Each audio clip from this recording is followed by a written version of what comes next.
NIKKE got us a victory story, chapter 11 through 12. Summarize. Let's hear it. With the sudden discovery of Matisse's members, the group tries to find a way to bring the trio back online.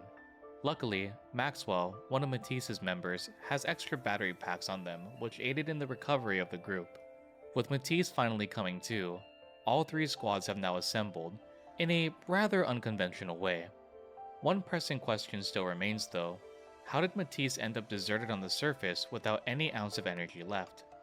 Well, it just so happens that they came from a previous mission directly to their current one, which was to silently keep tabs on Absolute's whereabouts. Ironically enough, Siwin's selfish nature helps the group out here. She wants Matisse to rendezvous with the Counters and Absolute to share a piece of the glory they'd obtained when recovering the heretic fragments. Just like before, the tension is high in the air, and it's Glory fairly chasing. obvious that none of the teams trust each other, which really should come to no surprise. Missilis always seems to be up to no good, and tensions were already high between Counters and Absolute. Eventually, after a short period of inner back and forth, the group comes to a bridge, and although it can hold a NIKKE's weight, there is still tension as to who crosses first. Naturally, no one wants their back turned to someone untrustworthy. The decision is made that Matisse will cross alongside the Commander and Rappy, and things seem to be going well, before a flying rapture ascends near the group. Laplace Laplace, fires at the rapture, sending it down with a huge explosion. An explosion which is right above the group. Great Wonderful job, idea. Laplace. Not a thought in that head, is there? The bridge collapses, sending Matisse, Rappy, and the Commander into a crevice below. If tensions weren't high enough already, this certainly heightened it. Not only was this avoidable, but it doesn't exactly look good for Matisse after Laplace pulled this little stunt.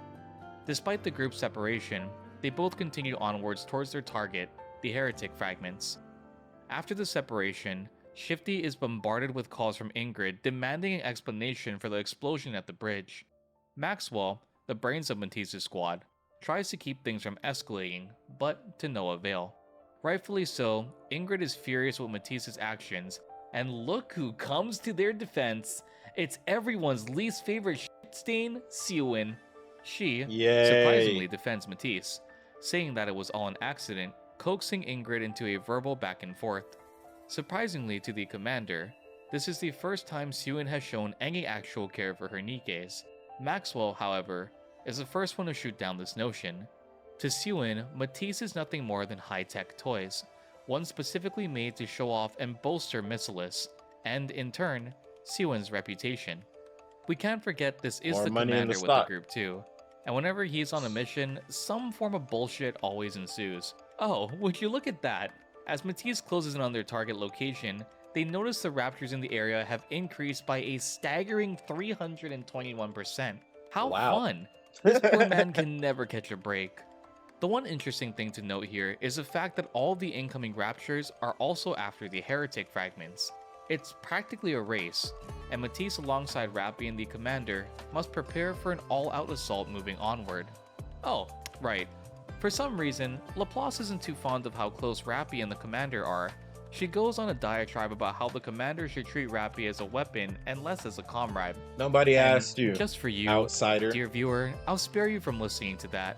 Laplace has monologues that she goes on quite regularly, so I'll just cut all that out. Maxwell pulls Laplace away from Bro, you know what's crazy? I actually know somebody like that in real life. Blah blah blah blah blah. I did this. Blah blah blah blah blah. I've done that. Blah blah blah blah blah blah blah blah blah blah blah blah blah blah blah. Rappy and the Commander, and Drake tries, and fails, to soften the blow with some laughter. You tried. Thank you, Drake. Eventually, Matisse and the group reach their destination. Setting off a signal flare, Rappy intends to inform Absolute of their location. The flare is immediately shot down by Enhua, indicating the message had been received. Looking around the area uncovers another odd fact. This place is different than what was reported, and Shifty confirms that the coordinates are correct, which leads to only one conclusion. The terrain they're currently in is artificially made, or rather, in this case, rapture made. Without warning, tentacles spring up from the ground, piercing all of Matisse and Rappy. Laplace attempts to fight back, slashing the tentacles to pieces. Though their injuries are minor from the attack, they're not out of the woods quite yet. Jammers are preventing Shifty from scanning the terrain, and it appears that they found themselves in the area the Raptors had meant to keep hidden. One ambush after another, the group is quickly surrounded by 100 air and ground type Raptors. If only Cinnamon Roll Snow White were here. 100 Raptors? Pfft, that's light work for Best Girl. She'd be done with them and be munching on slugs before the team even knew it. With the True. group eventually fending off the Raptors, something seems off with Laplace. The area she'd been stabbed is causing her to become numb. Again, this group gets no chance to rest, and as they're recovering, the ground beneath them begins to collapse, the artificial landscape crumbling around them. As they begin to fall, Rappy reaches out, grabbing hold of the commander as they all brace for impact. Following the collapse of the terrain, Matisse, Rappy, and the commander find themselves in a giant underground facility. Puzzled, the group scouts the area, befuddled as to how the Raptors could have constructed such a massive place. Shifty is unable to properly survey this area due to jammers being present in the makeshift facility, but Maxwell reassures Rappy and the commander that they'll be fine thanks to Drake's unique ability. Drake's body is able to sense radio waves. Though not as proficient as Shifty, it still works most of the time. Each member of Matisse possesses a unique ability, and when together, they make a very self-sufficient unit. Directing the group, Drake takes them towards a location where they can dispose of jammers, allowing Shifty to properly survey the area. Once the jammers are destroyed, Shifty conducts a scan. Immediately, something is picked up and the group is ready to engage, only to find Absolute, Neon, and Anise. Though tensions are still high after Laplace's little bridge stunt, they're happy to be reunited. Though Absolute found their way to Matisse and the commander swiftly, they inquire about any encounters the group had before their meeting. Bro, I've never seen a chibi with a bust this huge, bro. This is the first time I've seen it. I guess this is the second time, but this is the first time it's been like this. Commander swiftly, they That's inquire wild. about any encounters the group had before their meeting. Rappy informs them of the Tyrant class which had attacked them and damage had been sustained to herself and Matisse. Or, as Laplace puts it, it's just a mere scratch. Alright, Hero Complex. At the group's current pace, they're roughly 1 hour from their target location, and after traversing a bit longer, Rappy and Enhua start to grow suspicious of their surroundings. Although Shifty can't detect any form of anomalies, it's evident that the group has been going in circles. The facility itself is shifting around them, which should be impossible. However, with this facility under full Rapture control, it's not entirely out of the realm of possibility. It's a trap, one laid out by the Raptures to eventually eradicate all the squads present. Naturally, everyone is on edge. Laplace being, well, Laplace, tries to offset the mood with some heroic words of encouragement. Though, once again a valiant effort, Laplace's attempts proved to not be effective. Although Absolute is confident Well, in what'd their she ability say? to dispose of soldier-type Raptures, there is a high possibility that something far stronger is in their midst. Continuing forward, Shifty notices the surroundings change once more, and this time, Maxwell advises Shifty to do a precise scan, one that takes more time to complete, yet is more thorough than a cursory one Shifty had been doing previously. Using Drake's ability to navigate, Matisse offers to lead the group while Shifty conducts the scan. Though reluctant at first, Absolute and the Counters follow their lead shortly after. Closing in on the target location, the group is stunned at Drake's ability to navigate them in the right direction. It's almost too much of a coincidence that they're navigating this effortlessly to their location. Rappy and Enhua begin to exchange hand signals with one another, and eventually the rest of Counters and Absolute pick up on the silent exchange between the groups. Luckily for us, Rappy and Enhua are seasoned fighters, and they know when something is off during a mission. Reaching their target location, Maxwell eerily states, "It's here," a line all too familiar with us from the haunting events of Chapter 0. Shifty tells him to proceed with caution just as shots ring out. Enhua and Rappy open fire on the Matisse squad, causing them to collapse. Matisse had been corrupted, repeating the same lines that Marion did before. The commander questions when this could have happened, to which Rappy reveals that it was during the tentacle attack earlier. The commander is still in disbelief, asking a slew of stupid questions, to which Emma interjects. She tells the commander that corrupt NIKKEs have several dead giveaways to inform others of their status, and Emma has a keen eye for this sort of thing. Their facial expressions are a dead giveaway, as well as their eye movements. But if Matisse was corrupted, why not Rappy? Rappy states the tentacle didn't go deep enough to affect her, and thus she wasn't corrupted. Knowing the Mm, commander would attempt to I don't know stop about them, that one, Chief. Absolute Encounters exchanged this plan in secret to take Matisse out. Although not dead, Matisse is unconscious, being hit with suppression bullets. The corruption hasn't claimed Matisse just yet. Due to advancements in ARC technology, there's a 3-hour window to save them, albeit through a memory wipe. If Matisse led them there had to be a reason. Shifty scans the area, to which no Rapture presence is detected. However, they are fairly close to the Heretic fragment. Something is amiss here, and Shifty's hunch proves to be right. Using the commander's combi-link system, Shifty finds the energy readings are off the chart. Raptures hadn't surrounded them. They weren't coming from above or below. Instead, the entire room is a rapture itself. The group was Yeah. literally led into Okay. the belly of the beast. Damn. Worried to not end up like Matisse, once tentacles burst from the ground, the group does their best to avoid it, eventually defeating the room-type rapture and securing the Heretic fragment. They set out, seeking an extraction point to get Matisse back to safety. Stumbling across a base and awaiting retrieval, Shifty does another scan of their location. Neon, in the meantime, sees boxes scattered about near the base, and sensing no energy from the boxes, Shifty tells Neon it should be fine to open, a choice that Neon would soon regret instantly. Upon opening the box, a horrifying sight is revealed. Countless NIKKEs are stuffed in the box that Neon opened, crammed in as tightly as they could be. The group rushes to close the lid of the container, horrified at what they just saw. They also come to a grim realization. All those scattered boxes contained hundreds of fallen NIKKEs, captured or killed by raptures, and stuffed into these containers. As the transport ship arrives, Laplace's body suddenly starts to move. Standing, Rappy yells for Enhua to shoot Laplace again, but it's already too late.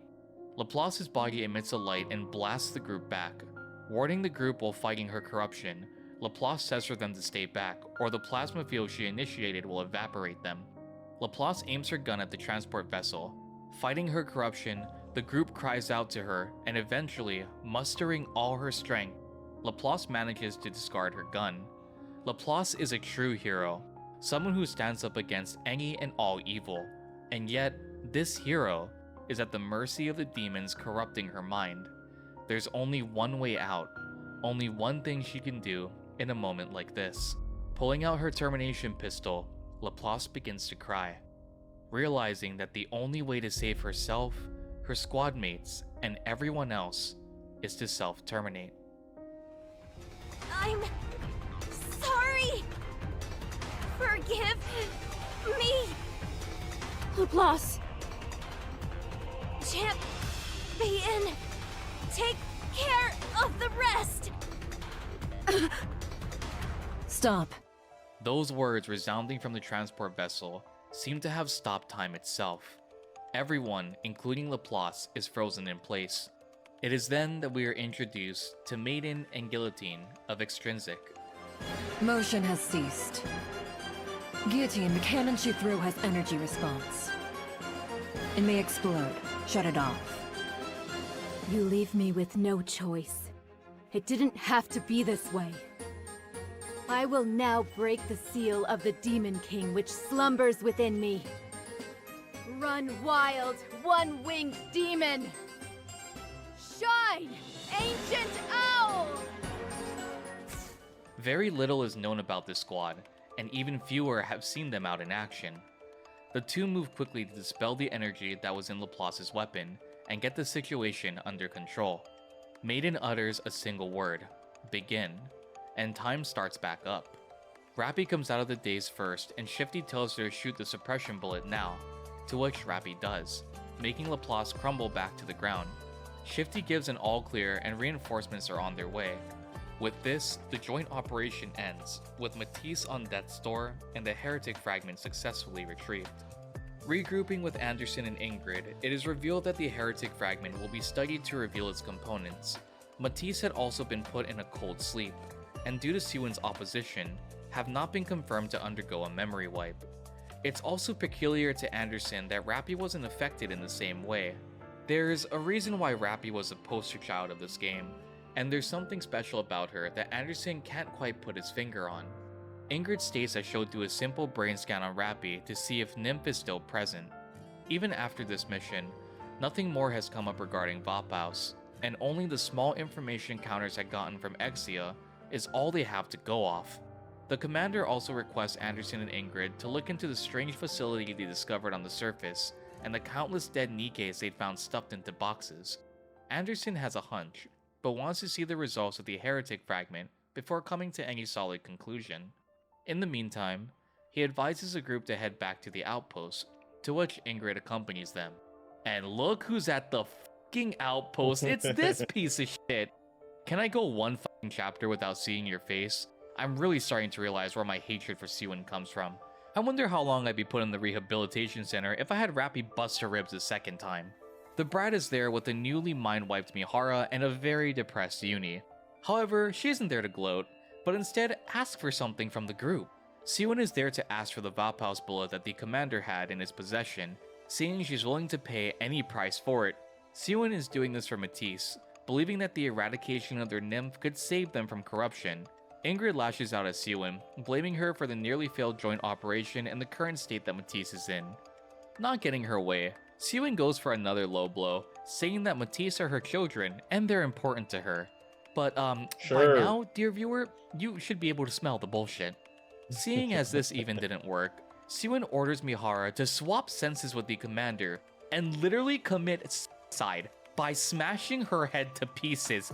Holy crap, can someone just fucking kill her already? Well, I was gonna say literally arrest. didn't get her way and resulted to murdering people as her temper tantrum. Holy shit, you need therapy. Of course, poor Mihara has no choice but to comply, forcing Ingrid to step in.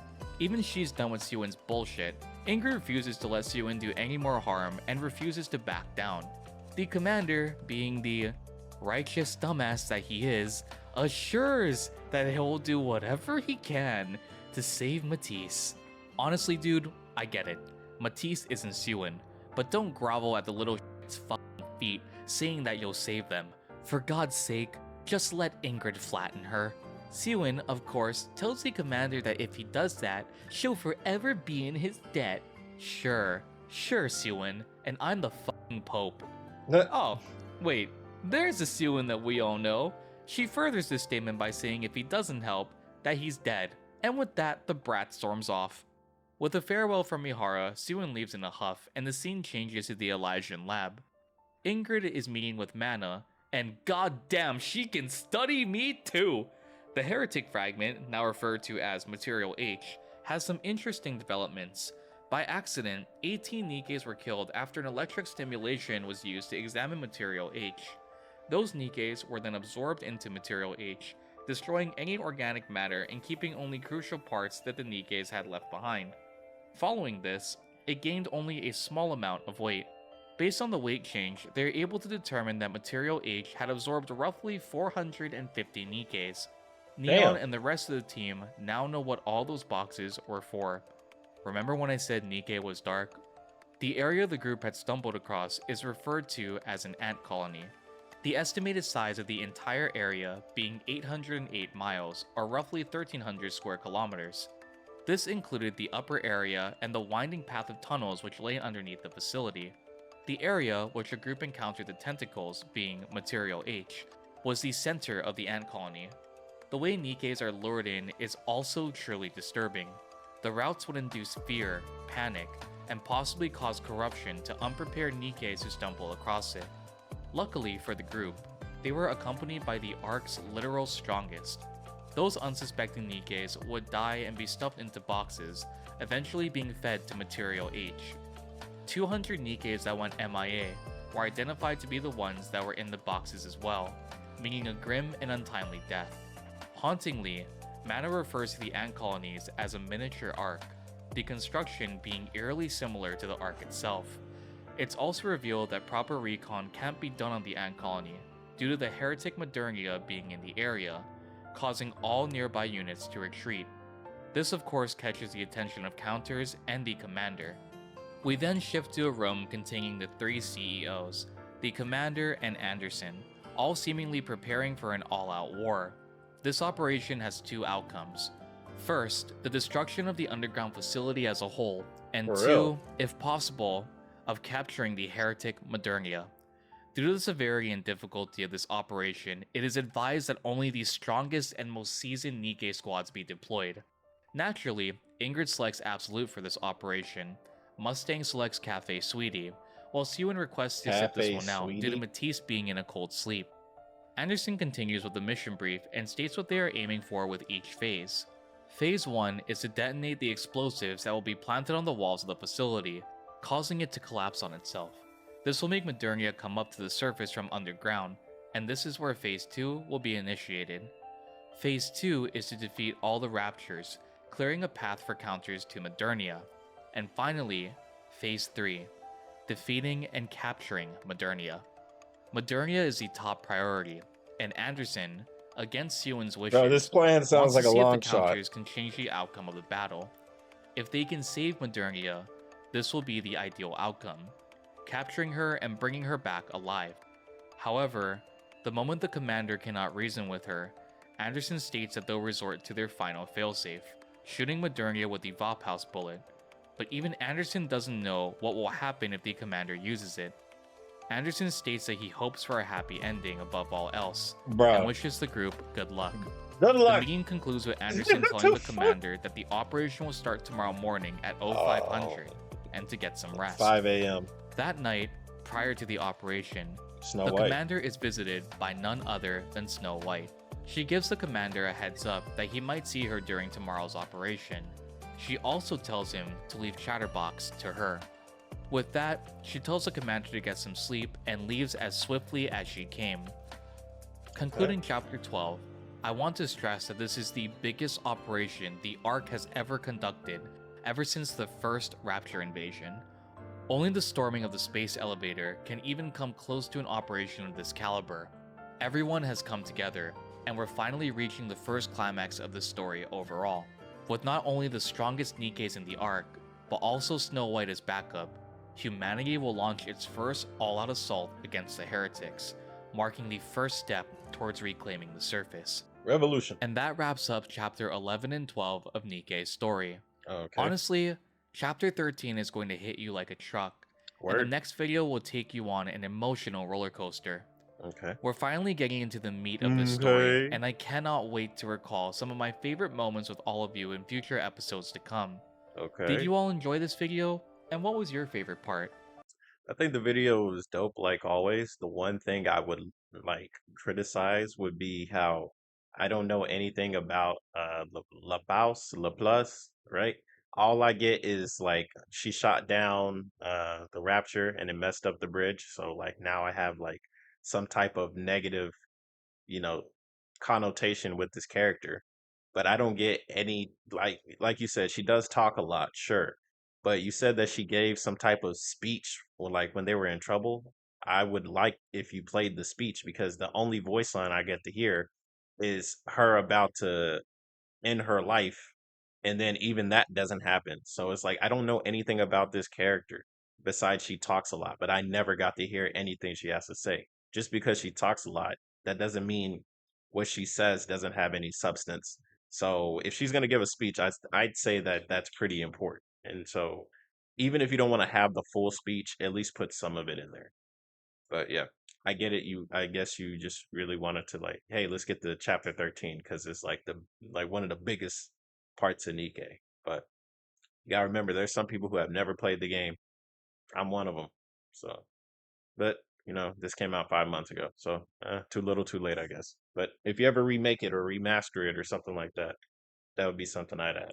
But besides that, it was a great video. I enjoyed it. You guys have a good day, and I'll see you guys sooner than later. Okay, I'm gonna check out chapter 13 sooner than it took me to check out 11 through 12. As you can see, things have changed on the channel. So yeah, it's life. Anyway, see you guys on the next one. Later.